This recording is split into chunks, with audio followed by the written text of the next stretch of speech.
Nandita Verma, and today we are going to study about the wave optics.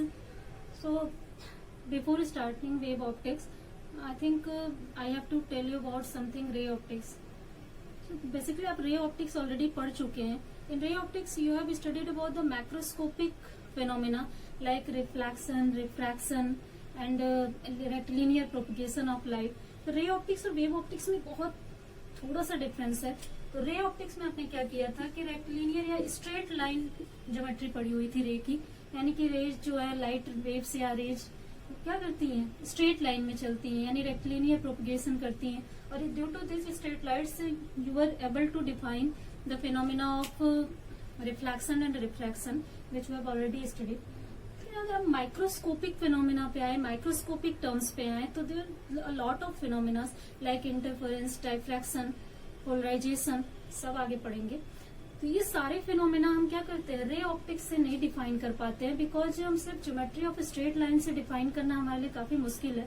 तो इस concept को, microscopic terms को define करने के लिए हम एक नया ब्रांच लेके आए, एक नया कॉन्सेप्ट लेके आए जिनको वेव कॉन्सेप्ट लेके आए, कि लाइट जो है वो वेव्स के चलती है, यानी वेव कॉन्सेप्ट है उसमें. तो ये सारे वेव कॉन्सेप्ट जिस पूरे ब्रांच में आप पढ़ेंगे उसको हम वेव ऑप्टिक्स या फिर फिजिकल ऑप्टिक्स के नाम से जानते हैं. थोड़े से इंट्रोडक्टरी चीज बताती हूँ आपको. फिलहाल ये सारी चीजें बहुत सारे चैप्टर्स को मिला के है, तो मैं बता देती हूँ कि वेव ऑप्टिक्स सबसे पहले क्या किया था कि हाइगेन्स लेके आए थे. तो हाइगेन्स के अकॉर्डिंग क्या था कि सबसे पहले एक हाइपोथेटिकल मीडियम उन्होंने एज्यूम किया था, ईथर. आप 11th क्लास में एक चीज पढ़े होंगे, frame of reference. Frame of reference two types के, एक relative frame of reference, absolute frame of reference. तो he imagined about the absolute frame of reference. आप ऑलरेडी जानते हैं कि एब्सोल्यूट फ्रेम ऑफ रेफरेंस नहीं एग्जिस्ट करता है, बट फिर भी उन्होंने एक हाइपोथेटिकल मीडियम इस तरीके का एज्यूम किया कि पूरे ऑल ओवर यूनिवर्स में ईथर मीडियम प्रेजेंट है, जिसके थ्रू लाइट या फिर कोई भी वेव क्या कर रही है, इलेक्ट्रोमैग्नेटिक वेव ट्रेवल करके आ रही है. तो बिकॉज ही थॉट दैट कि medium wave should have a medium to travel, so that's why he assumed about that medium. But ether is only a hypothetical medium, because the velocity of light is defined by E by rho. So where E is the elasticity of the medium, rho is the density of the medium. इस हिसाब से अगर आप देखें तो ether की जो elasticity, क्योंकि वेलोसिटी ऑफ लाइट काफी हाई होती है, सबसे मैक्सिमम आप जान रहे हैं कि 2 लाख मीटर पर सेकेंड होती है. इतनी हाई वेलोसिटी पे इलास्टिसिटी काफी ज्यादा होगी मीडियम की.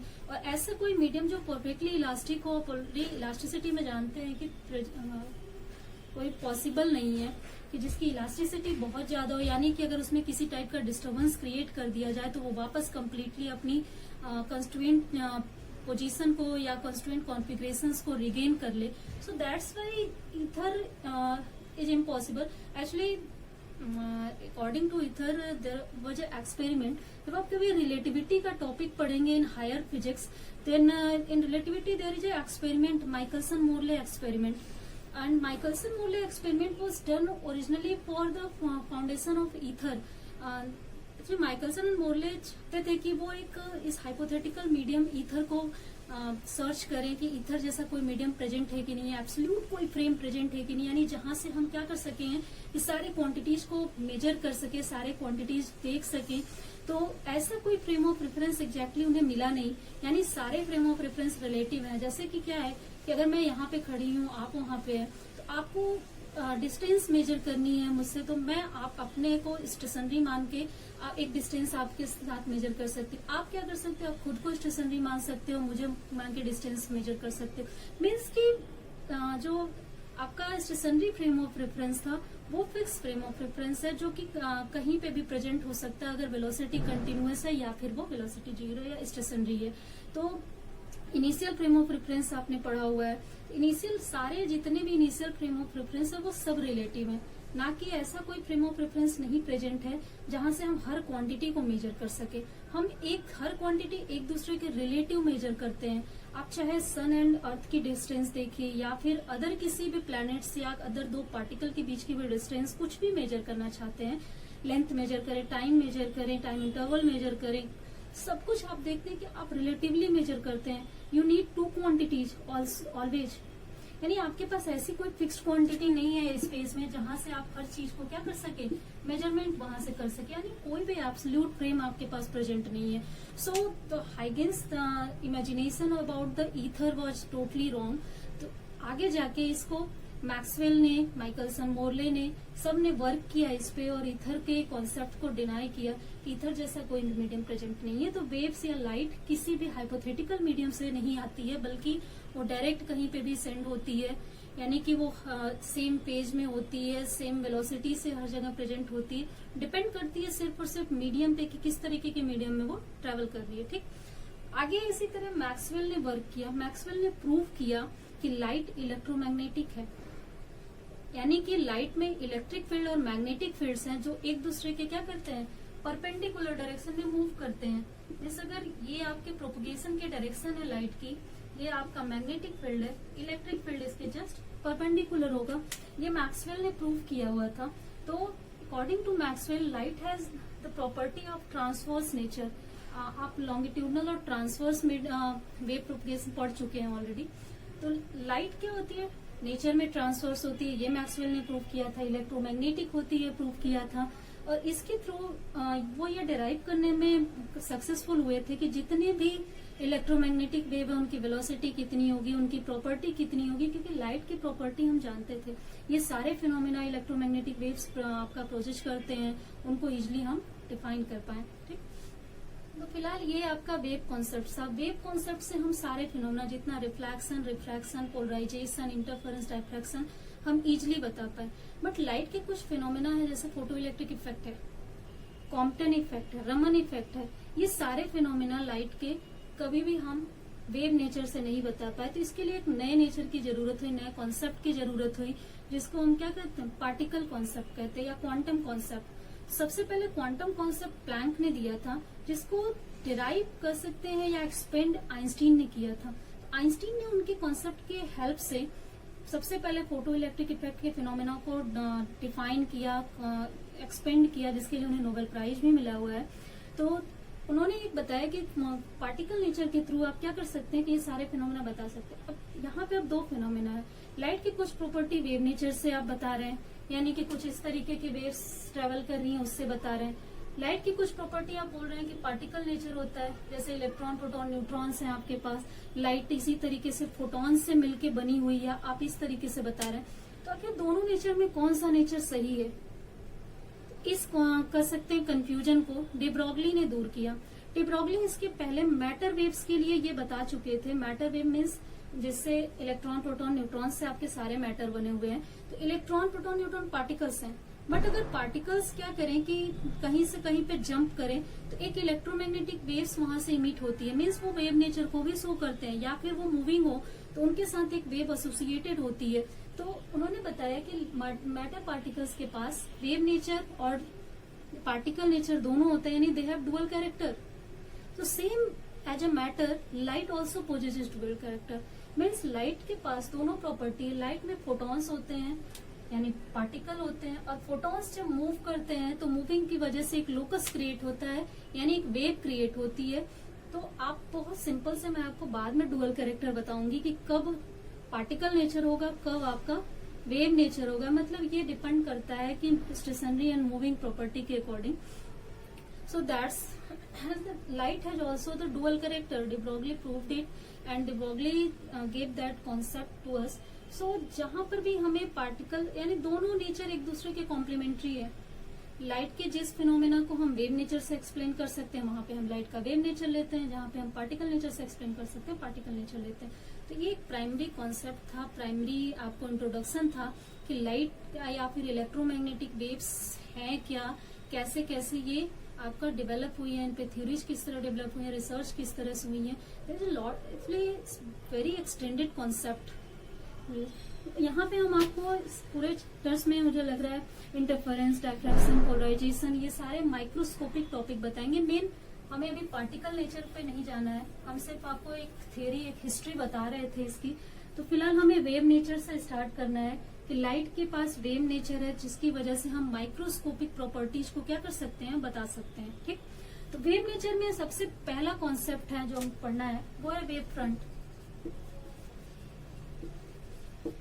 वेव फ्रंट, वेव फ्रंट है क्या? जैसे आप जानते हैं कि लाइट एक ऐसा सोर्स है जो सभी डायरेक्शंस में सेम तरीके के डिस्टर्बेंसेस भेजता है।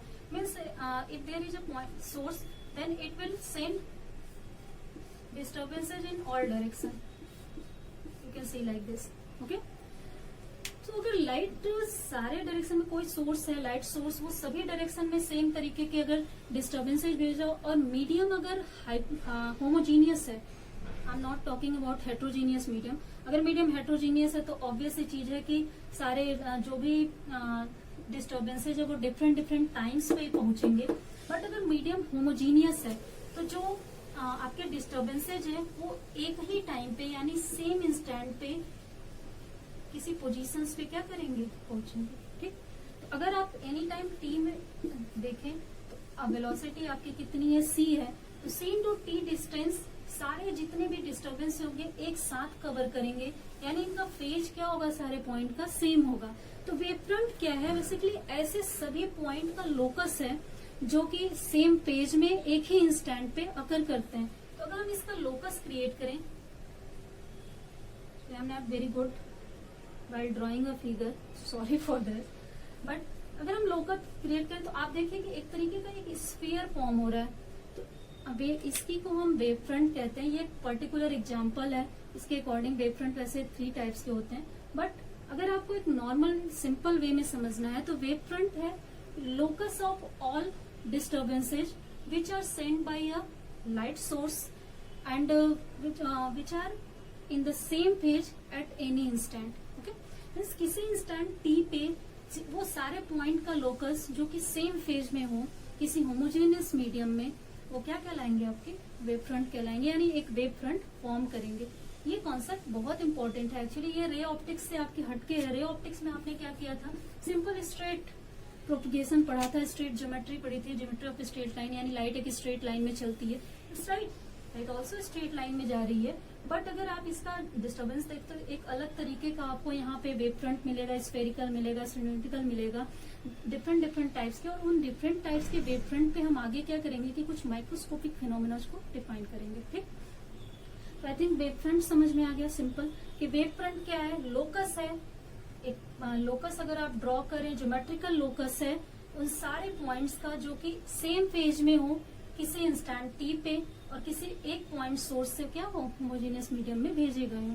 मतलब सिंपल एक आपको आई थिंक समझ में आ गया। ठीक, तो अब इसके अकॉर्डिंग आपका क्या है कि वेव फ्रंट 3 टाइप्स के होते हैं, डिपेंड करता है कि किस टाइप का सोर्स है। तो सोर्सेज 3 टाइप्स के आप बता सकते हैं सिंपल। फर्स्ट है, अगर आपके पास पॉइंट सोर्स हो,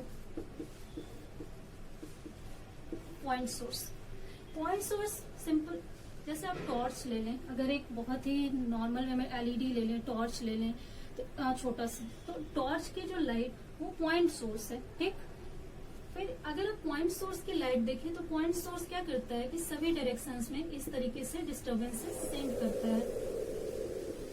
ठीक, ये आपका सोर्स एस है। अगर सारे डायरेक्शन में डिस्टर्बेंसेस सोर्स पर, और अगर मीडियम होमोजीनियस है, मैं बार बार कह रही हूँ कि मीडियम पर डिपेंड करता है।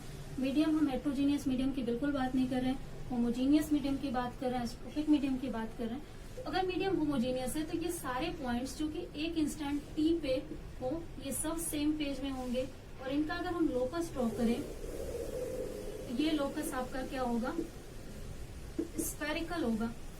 और इस तरीके का ये लोकस जो स्फेरिकल फॉर्म हुआ है, एक स्फीयर फॉर्म हुआ है, इसको हम क्या कहते हैं, spherical wave front. First type of wave front is spherical wave front which produces by point source. Second type wave front is cylindrical wave front.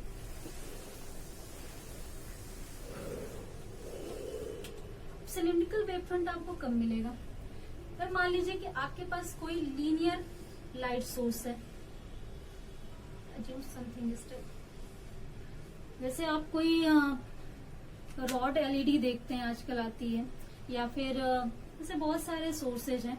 अगर ट्यूबलाइट देखें या इस तरीके के सोर्स जो कि आपके क्या हो, लीनियर हो, अगर लीनियर आपके पास लाइट सोर्स है, उन लाइट सोर्सेज से जो लाइट होगी, जैसे यहाँ पे भी आपके लाइट सोर्स का पॉइंट है, यहाँ भी है, यहाँ अगर आप डिस्टर्बेंसेस देखें तो डिस्टर्बेंसेस कुछ इस तरीके से सेंड होंगे।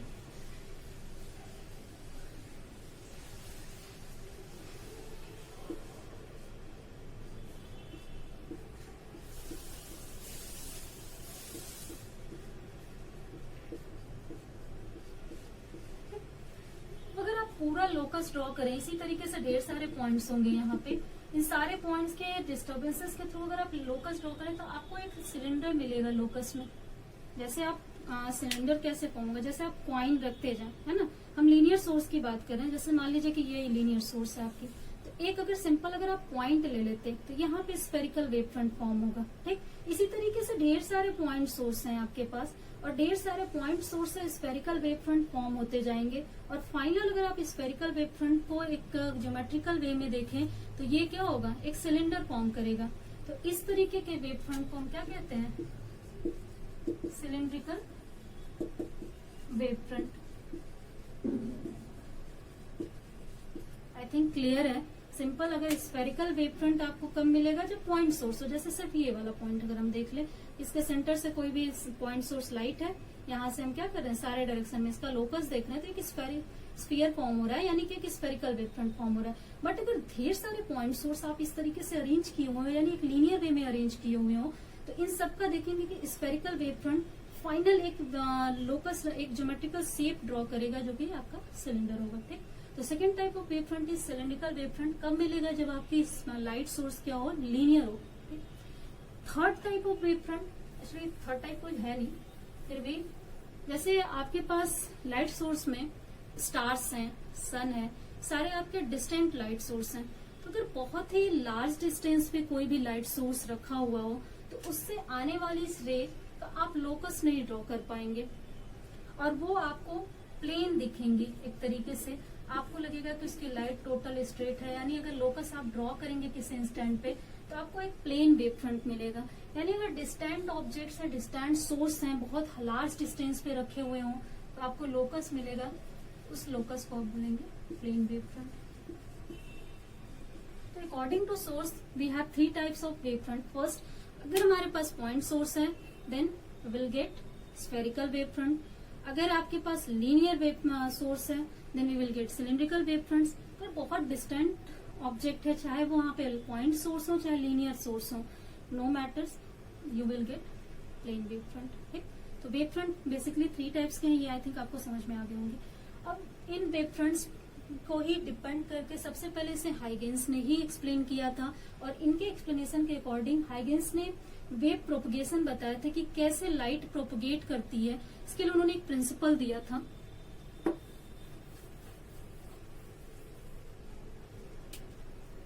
इसको हम हाइगेंस प्रिंसिपल के नाम से जानते हैं।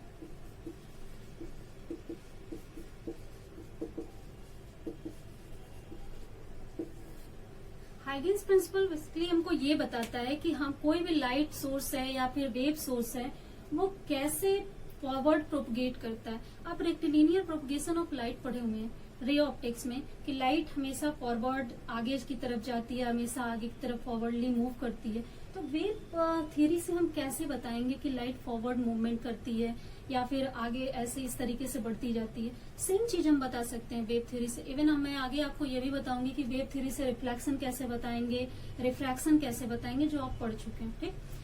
तो फर्स्ट हाइगेंस प्रिंसिपल में दो कॉन्सेप्ट उन्होंने बताए थे। सबसे पहला, फर्स्ट बहुत ध्यान से सुनिएगा, ठीक।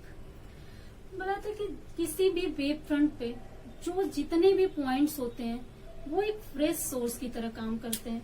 फॉर एग्जाम्पल, अगर हम मान लीजिए कि इस तरीके का कोई वेव फ्रंट ले लें, स्फेरिकल वेव फ्रंट, पहले ही कहा मैं फिगर में बहुत अच्छी नहीं हूँ, या फिर प्लेन वेव फ्रंट, दोनों भी आप ले सकते हैं, कोई भी। मान लीजिए कि एक स्फेरिकल वेव फ्रंट हमने क्या किया, ए भी ले लिया, ठीक। इस वेव फ्रंट पे जितने भी पॉइंट्स, मान लीजिए हमने 4 पॉइंट्स मान लिए हैं, 1 2 3 4, ठीक। जितने भी पॉइंट्स होंगे वो सारे पॉइंट एक न्यू सोर्स की तरह काम करेंगे। जैसे हमने क्या किया, एक सोर्स एस था जिससे एक वेव फ्रंट लोकस क्रिएट हुआ। आफ्टर टी टाइम हमने क्या किया कि एक वेव फ्रंट ड्रॉ किया ए बी, ठीक। अब ए बी पे ढेर सारे आपके पॉइंट्स मिल रहे हैं, ये पॉइंट्स फिर से सोर्स की तरह काम करेंगे, same as source as all points will act. तो अगर ये फिर से सोर्स की तरह एक्ट काम करेंगे तो फिर सेकेंडरी डिस्टर्बेंसेस क्रिएट करेंगे, ठीक। तो ये वेव फ्रंट को हम प्राइमरी वेव फ्रंट कहते हैं क्योंकि ये मेन सोर्स से जनरेट हुआ है। अब इस wave front, primary wave front पे जितने पॉइंट्स है वो क्या करेंगे, एक फ्रेश डिस्टर्बेंसेस की तरह एक्ट करेंगे और इन फ्रेश डिस्टर्बेंसेस को हम कहते हैं सेकेंडरी वेवलेट्स, ओके। यानी कि हर एक पॉइंट एक सेकेंडरी वेवलेट यानी एक सोर्स की तरह काम करेगा। हम इसको सोर्स इसलिए नहीं बोल रहे हैं क्योंकि ऑलरेडी सोर्स यूज कर लिए हैं, तो एक न्यू नेम दे रहे हैं एक तरीके से, सेकेंडरी वेवलेट्स यानी सेकेंडरी सोर्स है। अब इन सारे सेकेंडरी सोर्स से क्या होगा, फिर से डिस्टर्बेंसेस सारे डायरेक्शन में जाएंगे। यानी अगर सारे डायरेक्शन में डिस्टर्बेंसेस जाएंगे फिर से आप लोकस ड्रॉ कर सकते हो सेम एज वेव फ्रंट, और अगर लोकस ड्रॉ करेंगे तो फिर आपको ये वेव फ्रंट मिलेगा जिसको हम क्या कहेंगे, सेकेंडरी वेव फ्रंट कहेंगे। तो सेम यही बस दो टॉपिक है हाइगेंस की थ्योरी के जिसके थ्रू बता सकते हैं कि लाइट फॉरवर्ड डायरेक्शन में कैसे मूव करती है। तो फर्स्ट थ्योरी यही है कि आपके जितने भी किसी प्राइमरी वेव फ्रंट पे जितने भी पॉइंट्स होते हैं, सिचुएट करते हैं, वो सारे पॉइंट सेम फेज में ऑलरेडी मैं बता चुकी हूँ, सारे पॉइंट क्या करते हैं, फ्रेश सोर्स की तरह एक्ट करते हैं। और फ्रेश सोर्स की तरह अगर एक्ट करते हैं तो वो क्या करेंगे, सारे डायरेक्शन में यानी इन all direction they will send again fresh disturbances. And अगर हम सारे डिस्टर्बेंसेज का लोकस क्रिएट करें तो फिर से एक वेव फ्रंट मिलेगा जिसको हम क्या कहेंगे, सेकेंडरी वेव फ्रंट कहेंगे, और सोर्सेज को सेकेंडरी वेवलेट्स कहेंगे। सिंपल सिर्फ यही दो टॉपिक्स है आपके हाइगेंस के प्रिंसिपल के। अब मैं बताने जा रही हूँ आपको कि कैसे हम इसके थ्रू ये बताएंगे कि आपकी लाइट फॉरवर्ड डायरेक्शन में मूव करती है। मान लीजिए कि आपके पास वेव फ्रंट ए बी है, 1 2 3 4 हमने 4 सोर्स इस पे 4 पॉइंट्स मान लिए। अब इसके थ्रू अगर सारे डायरेक्शन में डिस्टर्बेंसेज जा रहे हैं इस तरीके से, तो अगर लोकस ड्रॉ करिए तो कुछ स्फेरिकल इस तरह का लोकस आएगा, यहाँ पे भी आएगा। ऑब्वियसली इनका रेडियस कितना होगा, अगर किसी टाइम टी पे आप देखें तो सारे पॉइंट, मान लीजिए कि हमने क्या किया, आफ्टर टी टाइम सारे सभी डिस्टर्बेंसेस सेम लोकस पे होंगे यानी सेम फेज में होंगे, और इसके साथ अगर वेलोसिटी आप इनटू कर दे तो आपको डिस्टेंस मिल जाएगी, और डिस्टेंस मिल जाएगी तो यही आपका क्या होगा, रेडियस होगा। इसको रेडियस मान के अगर आप एक क्या करें, स्फीयर ड्रॉ करें, इस स्फीयर की वजह से देखिए इसके सारे पॉइंट्स को अगर आप इस तरीके से मिला दें, स्ट्रिंग पॉइंट्स को,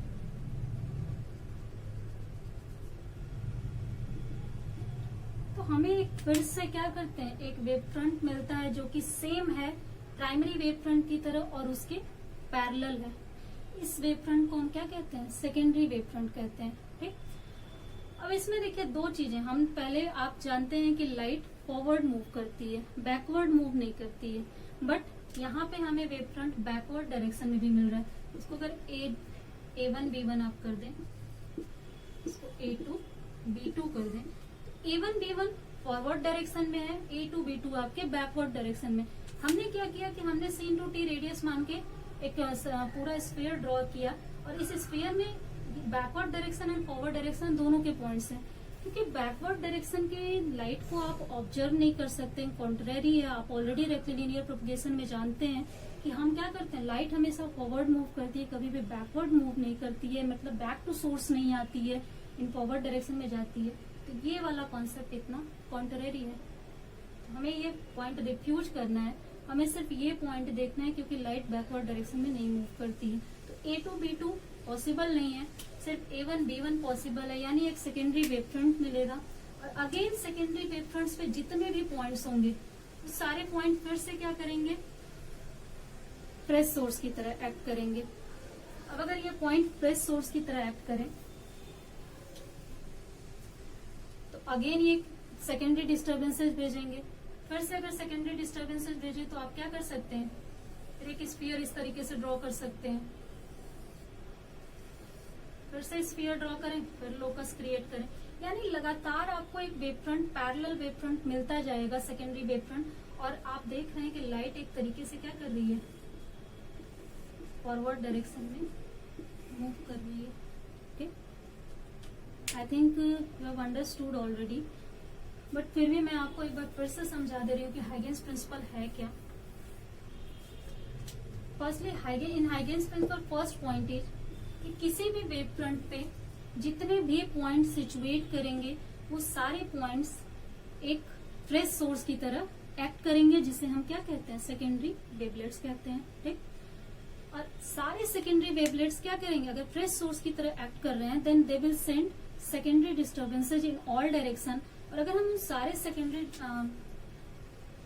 वेवलेट्स के डिस्टर्बेंसेज का लोकस इस तरीके से फिर से ड्रॉ करें तो हमें एक वेव फ्रंट मिलेगा इसके लोकस के थ्रू, जो कि पैरेलल होगा in the primary wave front. Same wave front मिलेगा इन द सेम आपको फॉरवर्ड डायरेक्शन में। मैं बताया कि बैकवर्ड डायरेक्शन कॉन्ट्रेरी है, क्योंकि हम ऑब्जर्व नहीं कर सकते और लाइट बैकवर्ड मूव नहीं करती है, फॉरवर्ड मूव करती है। तो इस तरीके से आप अगर लगातार देखें तो आपके वेव फ्रंट फॉरवर्ड मूव करता जाएगा। और हाइगेन्स का यही थ्योरी है कि जितने भी आपके वेव फ्रंट पे पॉइंट सिचुएट करते हैं वो हमेशा फ्रेश सोर्स की तरह एक्ट करेंगे। ऐसा नहीं कि सिर्फ प्राइमरी वेव फ्रंट के पॉइंट्स फ्रेश सोर्स की तरह एक्ट करते हैं, सेकेंडरी वेव फ्रंट के भी पॉइंट फ्रेश सोर्स की तरह एक्ट करेंगे। फिर से अगेन आप लोकस ड्रॉ करें तो फिर आपको एक वेव फ्रंट मिलेगा, अगेन वेव फ्रंट मिलेगा, यानी लाइट कंटिन्यू आगे क्या करेगी, फॉरवर्ड डायरेक्शन में इस तरीके से अगर आप देखें तो बढ़ती जाएगी। ठीक, यानी लाइट का नेचर क्या होता है, डाइवर्जेंट होता है इस तरीके से। I think you have understood.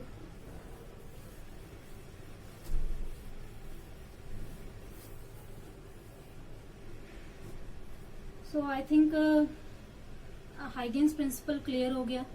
ये भी क्लियर हो गया कि हाइगेन्स प्रिंसिपल के through rectilinear propagation of light आप कैसे बताएंगे कि लाइट फॉरवर्ड डायरेक्शन में मूव करती है, आपको लाइट डाइवर्जेंट होती है। ठीक, तो ये सारी चीजें आप आई थिंक पढ़ चुके हैं। और अगर आप एक बहुत लार्ज डिस्टेंस हो, जैसे मैंने अभी क्या किया कि स्फेरिकल वेव फ्रंट लिया था। स्फेरिकल वेव फ्रंट आप जानते हैं पॉइंट सोर्स के थ्रू आते हैं। अगर आपके प्लेन वेव फ्रंट हो तो प्लेन वेव फ्रंट पे भी अगर देखिए, मान लीजिए कि कोई डिस्टेंट सोर्स है, इसके थ्रू आपका प्लेन वेव फ्रंट फॉर्म हुआ। ठीक, इसके अगर आप सेकेंडरी डिस्टर्बेंसेस देखें इसी तरीके से सेम, और आप इसका लोकस ड्रॉ करें, इसका लोकस आपको क्या मिलेगा, अगेन प्लेन वेव फ्रंट मिलेगा।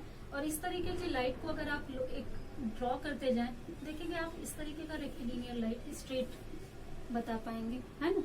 तो सेम है कि आप प्लेन लाइट कैसे बताते हैं, आप डाइवर्जेंट कैसे बताते हैं, कन्वर्जेंट कैसे बताते हैं, ये सब है। इन सब का लोकस आप कैसे बताते हैं। तो मेन आपका सेम एक चीज है कि हाइगेन्स प्रिंसिपल आपको ये बताता है कि किस वेव थ्योरी से आप कैसे लाइट को फॉरवर्ड डायरेक्शन में मूव करना बताएंगे, कैसे वेव कैसे प्रोपोगेट करती है ये आप बताएंगे। यानी वेव हमेशा सेकेंडरी डिस्टर्बेंस क्रिएट करती है और हर सेकेंडरी डिस्टर्बेंस एक न्यू सोर्स की तरह काम करता है, जो आगे फिर से सेकेंडरी डिस्टर्बेंसेस क्रिएट करते जाते हैं और लाइट आपकी कंटिन्यू फॉरवर्ड डायरेक्शन में मूव करती जाती है। ओके, तो नेक्स्ट क्लास में हम ये पढ़ेंगे कि वेव थ्योरी से आप रिफ्लेक्शन और रिफ्रैक्शन फिनोमेना को कैसे बताएंगे।